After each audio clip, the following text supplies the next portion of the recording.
N.K. Jemisin is one of the most remarkable storytellers in the world of science fiction and fantasy. All around the world, fans of the genre sat up and paid attention when each of the books in Jemisin's Broken Earth trilogy won the Hugo Award year after year after year. She was the first author in the history of the genre to do this. She won the Hugo Award in 2016, 17, and 18. That has never been done before. That's the power of N.K. Jemisin's writing, and of the Broken Earth trilogy specifically. But here's the thing. N.K. Jemisin's Broken Earth trilogy is absolutely beloved. A landmark work of fantasy, which pushed the genre into new territories, found new fans, did things that the genre had never done before. But in the years since then, Jemisin has continued to put out incredible works of sci-fi and fantasy, and I don't think those books have gotten the attention that the Broken Earth trilogy did. So here I want to celebrate the author as a whole. Everyone talks about the Broken Earth trilogy, and I get it, but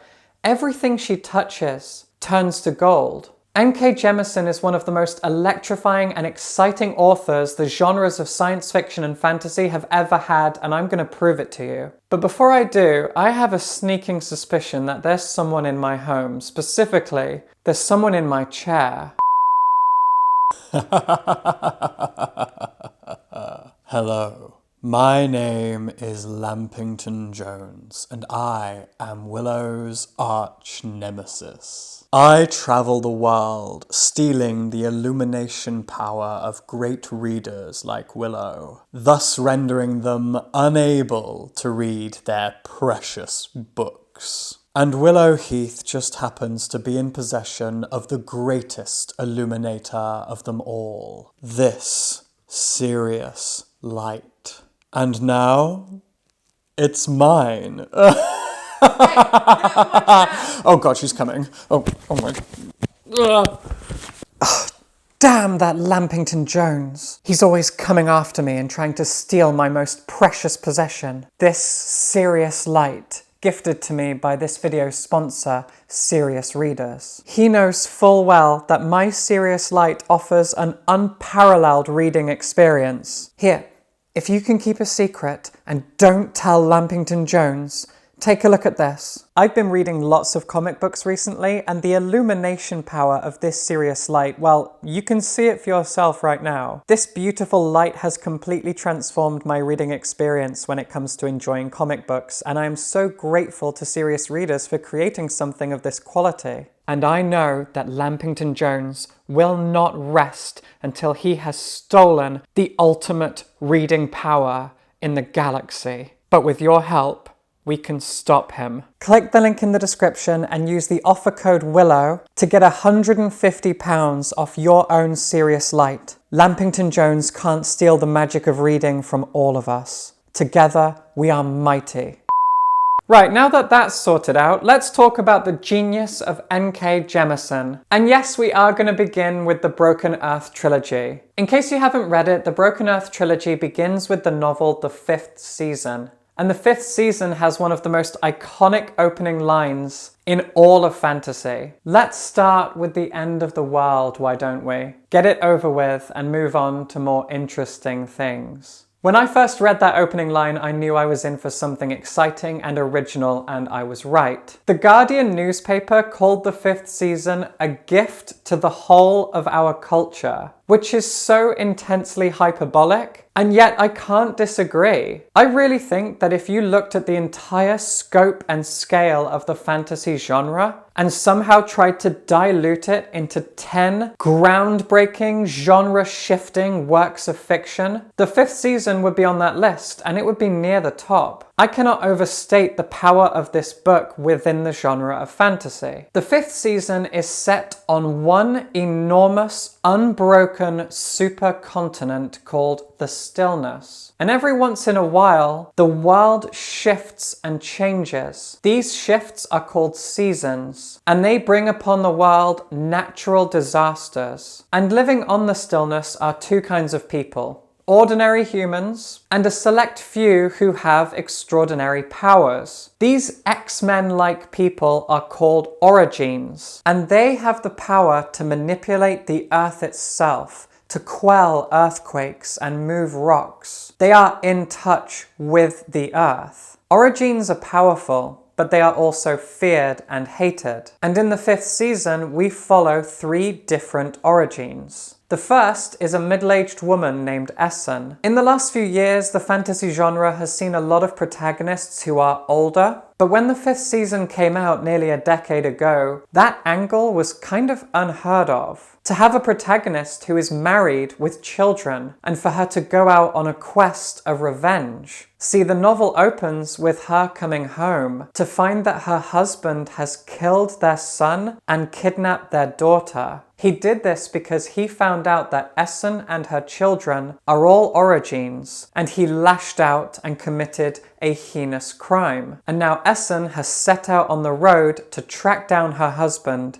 kill him, and rescue her daughter. But Essen isn't the only protagonist of the 5th season. We also follow a young woman and a young girl. The young woman is called Cyanite, and she studies at this kind of school/facility for Origins called the Fulcrum. She has been paired up with a very, very powerful Origin. In fact, I think he's the most powerful Origin we have at that time. And the two of them have been sent off to deal with a natural disaster in a town. And while they're on the road, she also has been tasked with sleeping with him in order for him to try to produce more powerful Origin children. He tells her that this is something he just has to do. He has like 12 kids at this point with different women, and she's just another woman he has to sleep with to bear his children, which will hopefully grow up to be as powerful as he is. And our third protagonist is a little girl who was living in the countryside with her parents. And when her orogeny started to manifest, her parents locked her in the barn and called the Fulcrum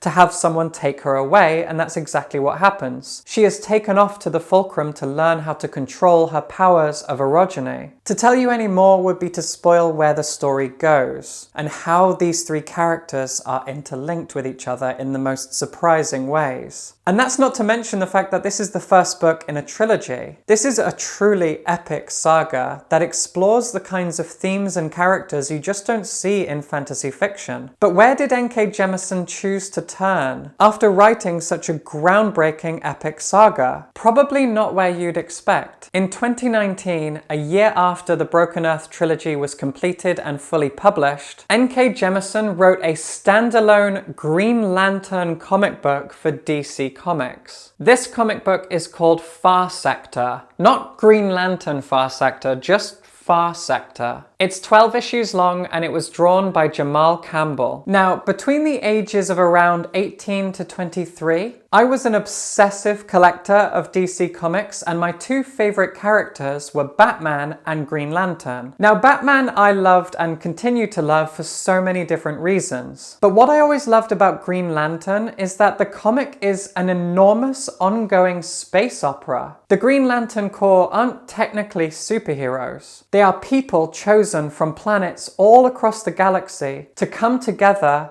and police the universe. The adventures that Green Lanterns go on right across the cosmos feel both like Star Wars and Star Trek. But after a while, I started to realize, hey, these people are cops. I don't like that. It's the same with Batman. He's a billionaire and he wastes all of his money on toys, which he uses to beat up criminals. So I've had a lot of crises when it comes to Batman and Green Lantern. One's a billionaire who beats up poor people, and the other is a cop. Blech. But over the years, those elements of the characters have been addressed and expanded, and things have gotten a lot more interesting, and one of the reasons for that is N.K. Jemisin. Her Far Sector comic is absolutely exquisite. It tells the story of a brand new Green Lantern from Earth. Her name is Sojourner Malane, or Jo for short. Jo is a young black woman from Brooklyn who has seen firsthand how her country, how her government treats her, her family, and her community.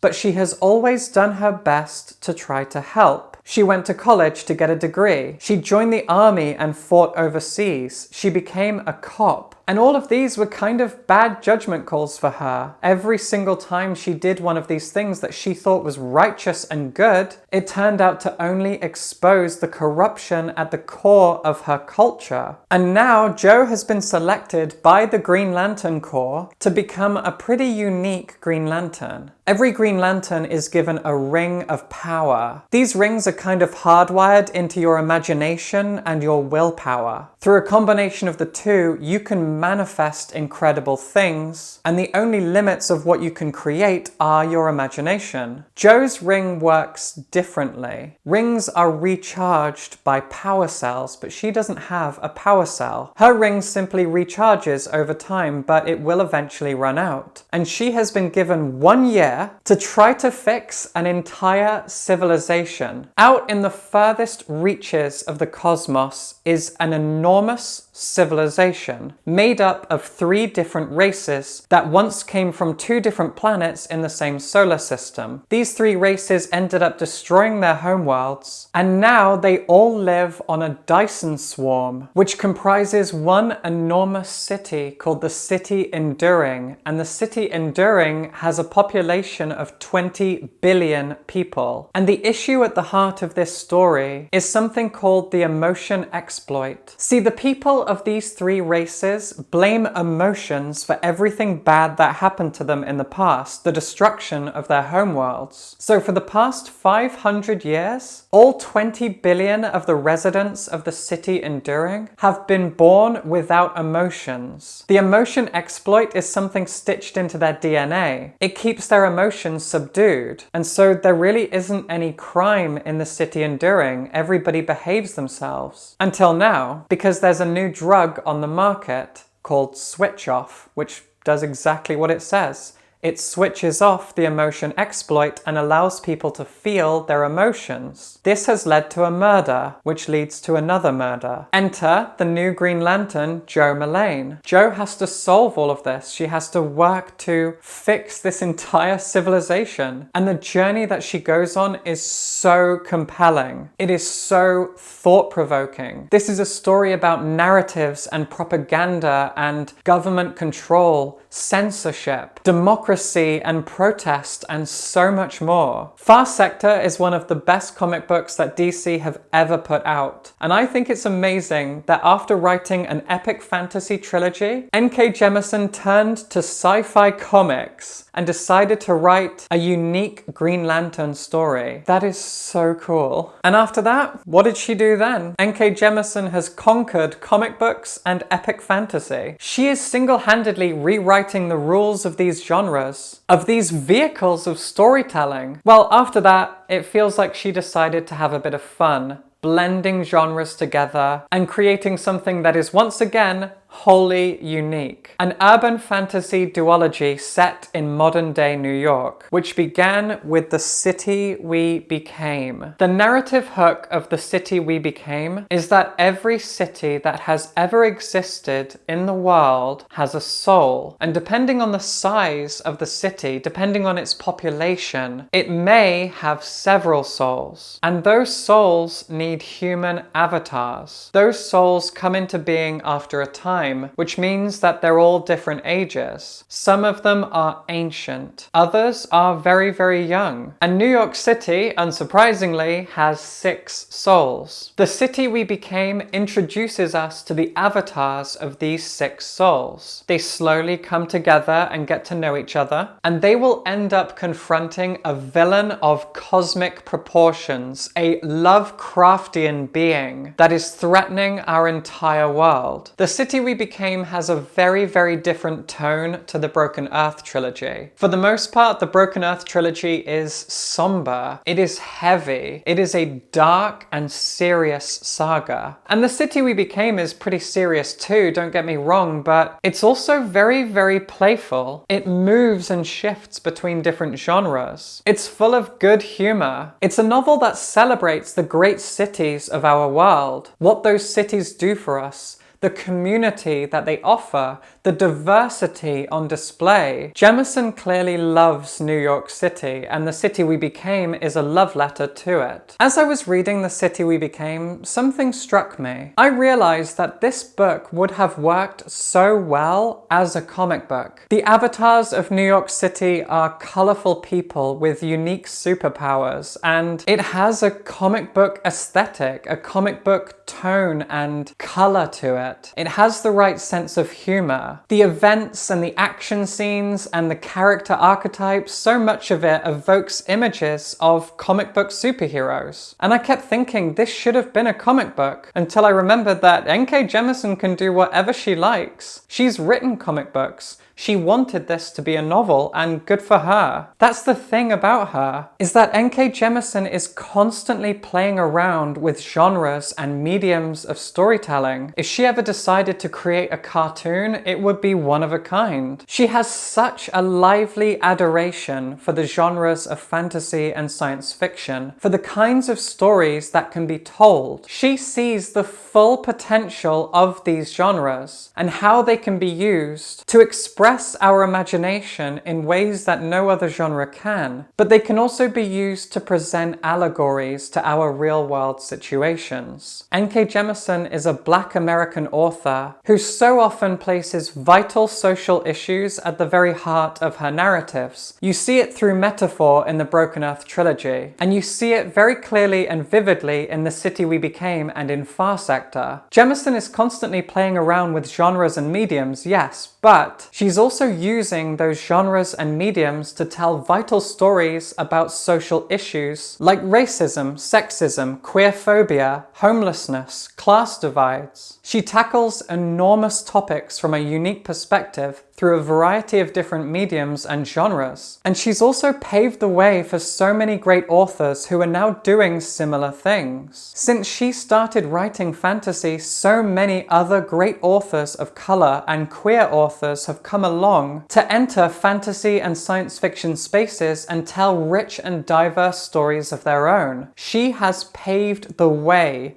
for the transformation of the genres of fantasy and science fiction. One story at a time, she is altering the face of speculative fiction and comic books. And I cannot thank her enough for her unbridled, unparalleled imagination, for her creativity, and for how her stories are such a force for good. Jemisin is such a force for good, and she's really leading the charge in shifting and changing and morphing and growing the genres of fantasy and science fiction. You love to see it. She's amazing. If you've never read N.K. Jemisin before, I really hope I've convinced you to check her out. She is one of a kind. If you enjoyed this N.K. Jemisin retrospective, you can show your love for my channel by supporting me on Patreon or becoming a channel member. I'd really appreciate your support. Subscribe for books.